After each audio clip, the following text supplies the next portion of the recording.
Assalamualaikum warahmatullahi wabarakatuh. Perkenalkan, kami dari kelompok tugas akhir dengan judul Rancang Bangun Alat Ukur Arc Tester berbasis Microcontroller.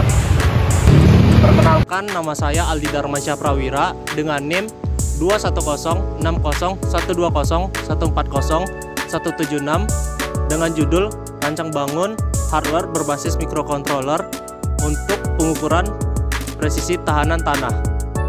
Perkenalkan, nama saya Ajeni Danu Pratama dengan NIM 210601201301992 dengan judul Perancangan Sistem IoT untuk Arc Tester berbasis Microcontroller dengan koneksi Wi-Fi dan notifikasi real-time ke Blink.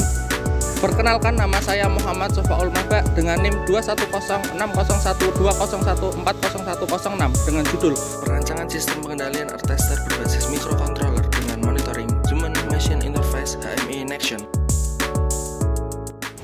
Pada subjudul Rancang Bangun kali ini, saya akan menjelaskan mengenai beberapa komponen pada alat Arc Tester kali ini. Untuk dua saklar di sini, saklar pertama berguna untuk mengaktifkan sistem, dan untuk saklar kedua berguna untuk selection atau memilih inputan baterai yang mau dipilih. Setelah memilih baterai yang akan digunakan, kemudian akan menyalakan seluruh dari komponen Arc Tester ini. Tampilan layar LCD in Action digunakan untuk men-setting dan memonitoring arus dan tegangan yang akan ditampilkan pada layar. Terdapat pada widget pada layar untuk mengatur waktu rentang 1-8 detik.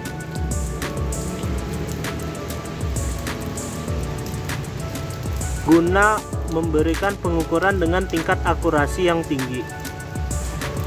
Pada subjudul perancangan sistem IoT untuk Arc Tester berbasis Microcontroller dengan koneksi Wi-Fi dan notifikasi real-time ke Blink, membahas terkait data yang sudah dikirim Microcontroller pada WMOS D1 Mini dilanjutkan kembali dikirim untuk dimonitoring pada Blink. Blink merupakan aplikasi berbasis Internet of Things atau IoT yang dirancang untuk memonitoring dan mengontrol perangkat elektronik secara real-time. Pada alat Arc Tester ini, data yang dimonitoring pada Blink yang tertampil pada perangkat, yakni waktu, tegangan, data arus, data tegangan, resistansi tanah, dan status resistansi tanah, dan juga yang terakhir adalah status relay. Dapat dilihat data yang tertampil dari alat Arc Tester yang ditampilkan pada layar Next-Gen memiliki nilai yang sama juga pada data yang tertampil pada Blink.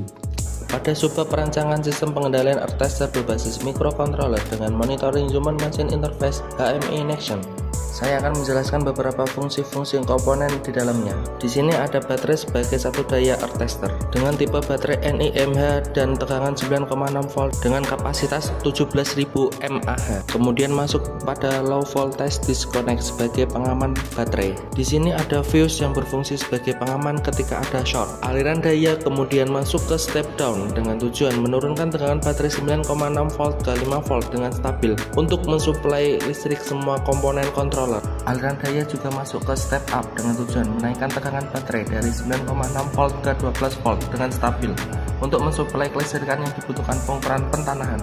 Kemudian di sini ada Arduino Nano 328P sebagai controller sensor, relay, RTC, HMI in Action dan mengirim data ke WMOS D1 Mini.